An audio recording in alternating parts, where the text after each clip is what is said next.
मतामत दे पारिबे प्रस्ताव दे पारिबे सीधा सड़क भाव में सरकार ताकू ग्रहण करिवे आमर अधिकारी माने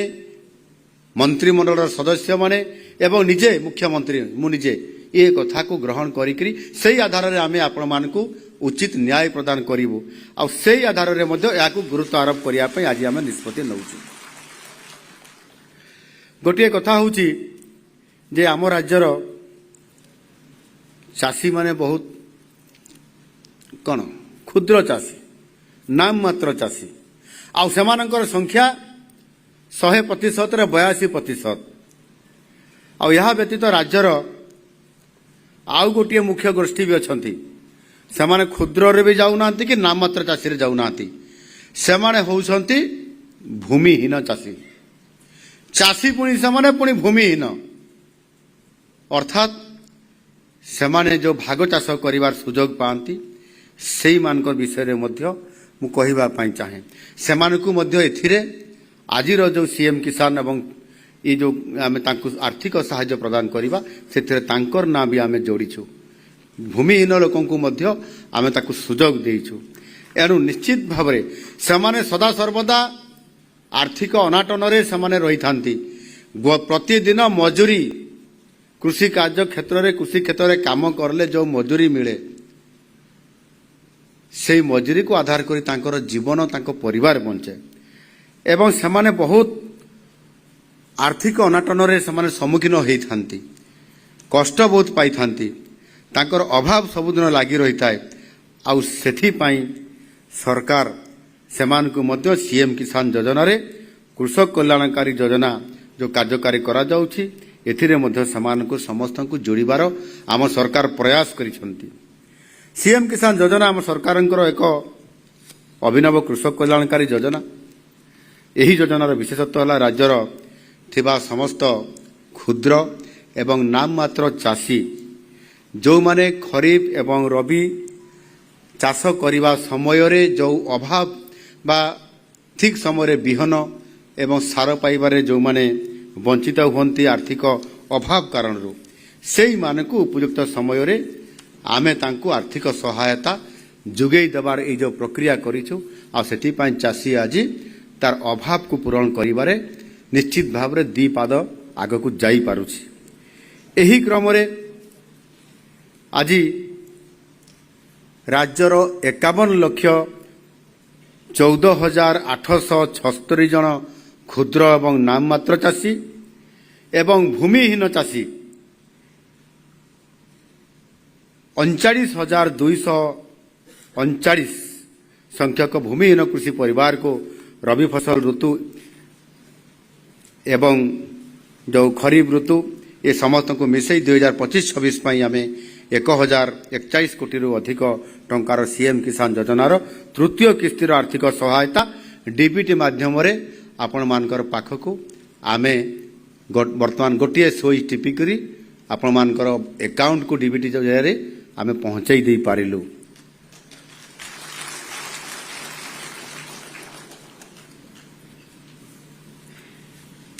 मु एई अवसर रे निश्चित भाव रे कहबा पई चाहे जे आमे एथिरे मु रबी ऋतु कथा कहली अर्थात आजिर जो सीएम किसान अर्थ आमे देलु एथिरे ये भाद्रव मासरे नुआखाई अवसर रे नूतन शस्य देवादेवी को लगी जेतेबेले देवादेवी को लगी हेबा परे आश्विनी मासरे आम राज्य रे आमे प्राग रबी कृषि कार्य आम आरंभ करिवा पई मध्य एक अनुकूल परिवेश आरंभ करिथाउ आउ सेथिपाई से योजनार सहायता चाषी मानकु देबा पई आमे आसंता रबी ऋतु रे सहायता देबा पई आमे ए सीएम किसान रो तृतीय किस्ती आज आपण मानकर पाखु को प्रदान करलु ये कथा आपण माने भलो भाबरे मध्य जानि छंती एहा व्यतीत सीएम किसान योजना रे जीवन जीविकार उन्नति पई जहा आज आमर एठी मत्स्य एवं प्राणी संपद विभागर मंत्री गोकुलानंद मल्लिक महाशय एठी उपस्थित अछंती तांकर अभिभाषण देला बेले से କହୁଥିଲେ ଯେ ତାଙ୍କର ସହାୟତା ମଧ୍ୟ ନେବାର ଆବଶ୍ୟକତା ଅଛି, ଯାହା ସବୁବେଳେ ଆମେ ଏ କଥାକୁ ମଧ୍ୟ ଧ୍ୟାନ ଦେଇଛୁ। ସେଥିରେ ଗୋଟିଏ କଥା ହେଉଛି ଯେ ଆମର ଜୀବନ ଜୀବିକାର ଆହୁରି ଉନ୍ନତ କରିବା ପାଇଁ ଆମକୁ କୃଷି ଆନୁଷଙ୍ଗିକ କାର୍ଯ୍ୟକ୍ରମ କରିବା ପାଇଁ ଆମେ ଆଗଭର ହେଇଥାଉ। ଆଉ ଆମକୁ ମଧ୍ୟ ଆମ ସରକାର ବିଭିନ୍ନ ବିଭାଗ ତରଫରୁ ସହାୟତା ରାଶି ଯୋଗାଇ ମଧ୍ୟ ଦେଉଛନ୍ତି। ତାଙ୍କ ବିଭାଗ ହେଲା କୁକୁଡ଼ା ପାଳନ, ବତକ ପାଳନ, ଛେଳି ମେଣ୍ଢା ପାଳନ, ମାଛ ଚାଷ, ଛତୁ ଚାଷ, ତା ସାଙ୍ଗରେ ଯୋଡ଼ି ହେଇକି ଅଛି ମହୁ ଚାଷ, ଇଏ ଟସର ଚାଷ, ଇଏ ଆନୁଷଙ୍ଗିକ ଭାବରେ ସବୁ ଯୋଡ଼ି ହେଇଛି। ଏବଂ ସେଥିପାଇଁ ମଧ୍ୟ ସହାୟତା ରାଶି ଆପଣମାନଙ୍କୁ ଯୋଗାଇ ଦିଆଯାଉଛି। ଦକ୍ଷତା ବୃଦ୍ଧି ପାଇଁ ତାଲିମ ମଧ୍ୟ ଦିଆଯାଉଛି। ଆଉ ନିଶ୍ଚିତ ଭାବରେ ଏହା ମାଧ୍ୟମରେ ମହିଳାମାନଙ୍କର ପ୍ରତିଦିନ ଦୈନିକ ରୋଜଗାର କେମିତି ବୃଦ୍ଧି ହୋଇପାରିବ, ଆଉ ସେଥିପାଇଁ ମହିଳାମାନଙ୍କୁ ସଶକ୍ତିକରଣ କରିବା ପାଇଁ ଯାଇ ମହିଳା ସଶକ୍ତିକରଣ ନାଁରେ ମଧ୍ୟ ଏସ୍ଏଚ୍ଜି ଗ୍ରୁପ ମାଧ୍ୟମରେ ଏବଂ ବିଭିନ୍ନ ଜାଗାରେ କ୍ଲଷ୍ଟର ମାଧ୍ୟମରେ ମଧ୍ୟ ଏ କାମକୁ କରାଯାଉଛି। ଏଣୁ ନିଶ୍ଚିତ ଭାବରେ ଆନୁଷଙ୍ଗିକ କୃଷି କାର୍ଯ୍ୟ, ଆନୁଷଙ୍ଗିକ କାର୍ଯ୍ୟ ଇଏ ସମସ୍ତଙ୍କୁ ଯେତେବେଳେ ଆମେ ଯୋଡ଼ି ଦେଉଛନ୍ତି, ଅର୍ଥାତ୍ ଚାଷ କାମ ଆମେ ଯେତେବେଳେ ଧାନ ଚାଷ କରୁଛନ୍ତି ଖାଲି ଧାନ ଚାଷରେ ହେବ ନାହିଁ। ସେଥିପାଇଁ ଆମକୁ କୁକୁଡ଼ା ପାଳନ ସହିତ ବତକ ପାଳନ, ତା ସହିତ ଛେଳି ଏବଂ ମେଣ୍ଢା ପାଳନ, ମାଛ ଚାଷ, ଛତୁ ଚାଷ, ମହୁ ଚାଷ, ଟସର ଚାଷ, ବିଭିନ୍ନ ଜାଗାରେ ପରିସ୍ଥିତି ନେଇକରି ସମସ୍ତ ପ୍ରକାରର ଆନୁଷଙ୍ଗିକ ଏ କୃଷି କାର୍ଯ୍ୟ ଭିତରେ ଯଦି ଆମେ ଯୋଡ଼ି ହେଇଯିବା, ତାହେଲେ କିଭଳି ଯୋଡ଼ି ହେବା, କ'ଣ ହେବା, ଏ ତ ଦକ୍ଷତା ବୃଦ୍ଧି ପାଇଁ ମଧ୍ୟ ତାଲିମ ଦିଆଯାଉଛି। ଆଉ ତାକୁ ମଧ୍ୟ ଆଜି ଆମେ ଏଠି ଆମର OIOT କୃଷକ ଭବନ ଆମେ ଯେଉଁଠି ଅଛନ୍ତି, ଆପଣମାନଙ୍କର ଡାହାଣ ପଟେ ଆମର OIOT କୃଷକ ଭବନ କୃଷି ଶିକ୍ଷା ସଦନ ଅଭ୍ୟର୍ଥନା କକ୍ଷ, ଆଜି ମଧ୍ୟ ତାହାର ଏପଟେ ଉଦ୍ଘାଟନ କରାଗଲା। ଏଥିପାଇଁ 69 କୋଟି ଟଙ୍କା ମଧ୍ୟ ବ୍ୟୟ କରାଯାଇଛି। ରାଜ୍ୟର କୃଷକ ଭାଇ ଭଉଣୀମାନଙ୍କ ପାଇଁ ଯେଉଁ ତାଲିମ ଯେତେବେଳେ ଦିଆଯାଉଛି, ଟ୍ରେନିଂ ଯେତେବେଳେ ଆପଣମାନଙ୍କୁ ଦିଆଯାଉଛି, ସେତେବେଳେ ଆପଣମାନେ ସେଠି ରହିବେ, ଏଠି ଆସିକରି ଟ୍ରେନିଂ ନେବେ, ତାହାର ସୁବନ୍ଦୋବସ୍ତ ସେଠି କରାଯାଇଛି। ସେଠି ଅତି ସୁନ୍ଦର ଭାବରେ ଗୋଟେ ବିରାଟ ଆପଣଙ୍କର ଛାତ ଘର ବନାଯାଇଛି ଏବଂ ସେଥିରେ ଆପଣଙ୍କର ତଳ ମହଲା, ଦ୍ୱିତୀୟ ମହଲା, ତୃତୀୟ ମହଲା ଏମିତି ବ୍ୟବସ୍ଥା କରାଯାଇଛି, ଯେଉଁଥିରେ କି ଏହା ଏଇ ଯେଉଁ ଆମେ ଯେଉଁଠି ବସିଛନ୍ତି OIOT ଅଡିଟୋରିୟମ ସହ ଅଭ୍ୟର୍ଥନା କକ୍ଷ ରାଜ୍ୟରେ ଏଟା ହେଇଥିବା କାରଣରୁ ନିଶ୍ଚିତ ଭାବରେ ଏ ମିଟିଂ ଗୁଡ଼ିକ ଆୟୋଜନ କରିବାରେ ଆପଣମାନେ ଯେଉଁମାନେ ଆସିବେ 2 ଦିନ ଟ୍ରେନିଂ, କିଏ 7 ଦିନ ଟ୍ରେନିଂ ନେବ, କିଏ 15 ଦିନ ପର୍ଯ୍ୟନ୍ତ ଟ୍ରେନିଂ ନେବେ, ସେମାନେ ଏଠି ଆସିବେ, ରହିବେ, ତାଙ୍କର ରହିବା ବ୍ୟବସ୍ଥା, ମିଟିଂରେ ରହିବା ମିଟିଂ ବ୍ୟବସ୍ଥା ଏ ସମସ୍ତ ସାବ୍ୟସ୍ତ ଆଜି କରିବା ପାଇଁ ଆଜି ଆମର OIOT କୃଷକ ଭବନ ତରଫରୁ ଏହାକୁ କାର୍ଯ୍ୟକାରୀ ଆଜି କରାଯାଇପାରିଛି। ଏଣୁ ନିଶ୍ଚିତ ଭାବରେ ଏଭଳି ଆଜି ସୁଯୋଗ ଆମ ସରକାର ଆଜି ଆପଣମାନଙ୍କର ପାଖରେ ଆପଣମାନଙ୍କ ସହିତ ମିଶିକରି ଆପଣମାନଙ୍କୁ ଫାଇଦା ଏବଂ ଲାଭ ଦେବା ପାଇଁ ପହଞ୍ଚାଉଛନ୍ତି। ଏହା ବ୍ୟତୀତ ରାଜ୍ୟ ସରକାର CM କିଷାନ ଯୋଜନାର ସମସ୍ତ ଯୋଗ୍ୟ ହିତାଧିକାରୀଙ୍କ ପିଲାମାନଙ୍କର କଥା ବୈଷୟିକ ସ୍ତରୀୟ ଉଚ୍ଚଶିକ୍ଷା ନିମନ୍ତେ ସେମାନଙ୍କୁ ମଧ୍ୟ କୃଷି ବିଦ୍ୟାନିଧି ଯୋଜନା ନାମକ ଏକ ଛାତ୍ରବୃତ୍ତି ଯୋଜନା କାର୍ଯ୍ୟକାରୀ କରିଛନ୍ତି। ଏ କଥା ଆଜି ଆମେ ଏଠି ଆମର ସୁଶ୍ରୀ ଶିବାନୀ ମେହେର, ଇଏ ବୌଦ୍ଧ ଜିଲ୍ଲାର, ତାଙ୍କୁ କୃଷି ବିଦ୍ୟାନିଧି ଯୋଜନାରେ ଆଜି ଆମ ସରକାର ତାଙ୍କୁ ସାହାଯ୍ୟ କରିବା ପାଇଁ ହାତ ବଢ଼େଇଛନ୍ତି। ସେ ଗୋଟେ ଆଜି ଚାଷୀ ପରିବାରର ଝିଅଟିଏ, ଏଇଠି ଆପଣମାନଙ୍କର ପାଖରେ ତାର ମତ ରଖିଲା ସିଏ, ଏବଂ ଆମେ ତାଙ୍କୁ ସମ୍ବର୍ଦ୍ଧନା ବି କଲେ, ସମ୍ମାନିତ ବି କରଲେ, ଏବଂ ସିଏ ଆଜି କୃଷି ବିଦ୍ୟାନିଧି ଯୋଜନା ମାଧ୍ୟମରେ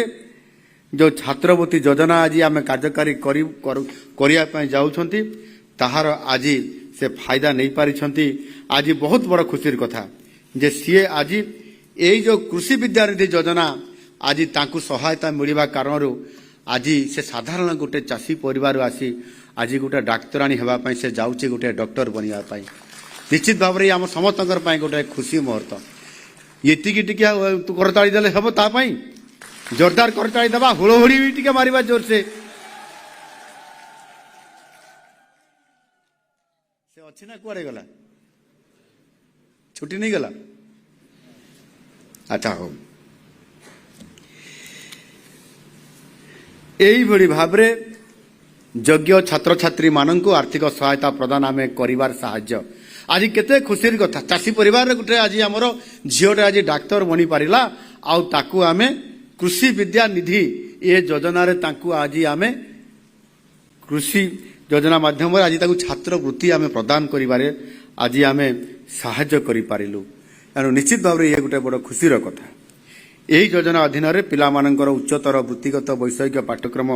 यह निरंतर भाव ये साहाय्य करि आसुची एवं गत वर्ष रे विभिन्न वैषयिक पाठ्यक्रम पाई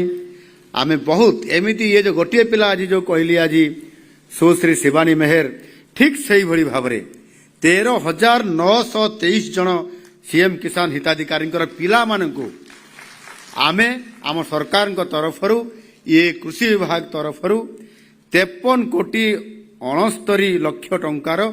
कृषि विद्यानिधि छात्रवृत्ति आमे प्रदान करके एक रेकर्ड करिछु एमिति केते छात्रवृत्ति चाषी मान परिवार को दिया जाउ नथिला ये गत वर्ष तो आग वर्ष तुलन 5 गुणा अधिक यह निश्चित रूपे आम एक सुखद उपलब्धि एवं निश्चित भाव में यह गोटे आम समस्त ये गर्वर विषय आज पलटि